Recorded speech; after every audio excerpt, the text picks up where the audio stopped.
Have you come across anyone making a claim like, duty to our people must always take priority over individual rights? Or speaking as a woman, X should be banned? If so, you've witnessed collectivism in action. What's the problem with this?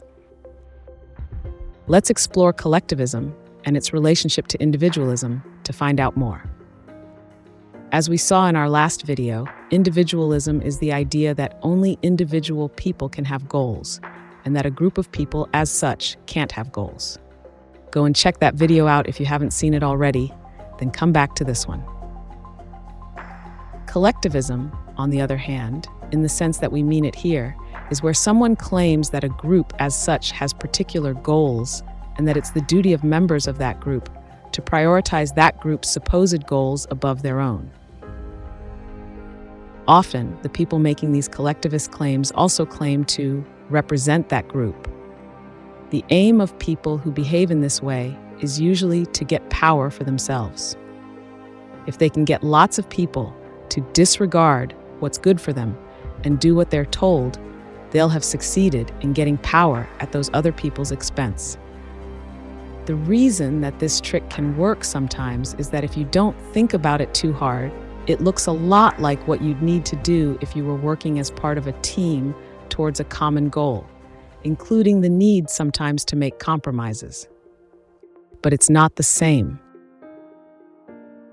As we saw in our video on reason-based ethics, you only actually have a reason to prefer another person's goal over yours if being part of a system that reliably does that will ultimately help you to achieve your goals. And as we saw in our video on individualism, if you're part of a team working together towards a common goal, that means that the goal is actually your goal, shared in common with other individuals, not the imaginary goal of the team itself. So if you know that a group, as such, can't have goals, it's much easier to spot when people are using collectivist ideas to try to trick you into benefiting them at your expense. If a person is making a claim about what should be done that can't be justified by showing how it will ultimately benefit individuals, don't believe the claim unless you already have an independent good reason to do so. Also, be very skeptical when somebody claims to speak for or represent a whole group of people.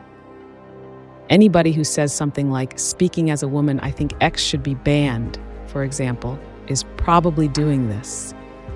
If somebody's claiming to speak for a whole group of people, what that means is that he or she is assuming either that everyone in the group has the same goals or that the group itself has its own goals.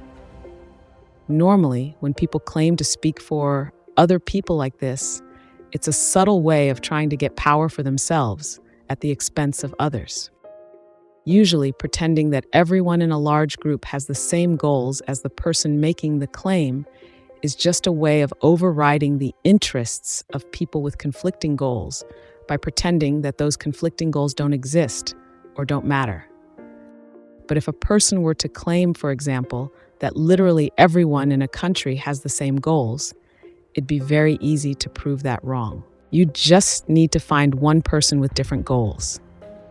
Claiming that everyone in the same group is the same in ways that they're not is an example of stereotyping. Go and check out our video on stereotyping if you haven't seen it already. So, if you're trying to trick people into harming themselves to benefit you, it's easier to get away with it if you don't make a claim that's so easy to falsify. Saying something like, duty to our people must take priority over individual rights, needs more thought to falsify.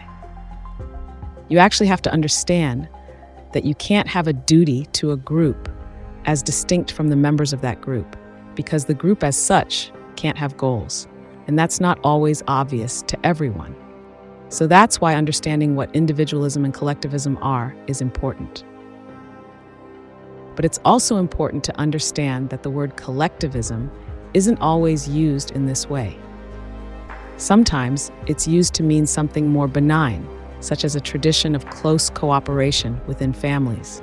But don't let people trick you into thinking that because one meaning of the word is benign, the other meaning is also benign. See our video on the fallacy of equivocation for more information on how to avoid that. Have you come across any examples of this sort of collectivism lately? If you have, let us know in the comments.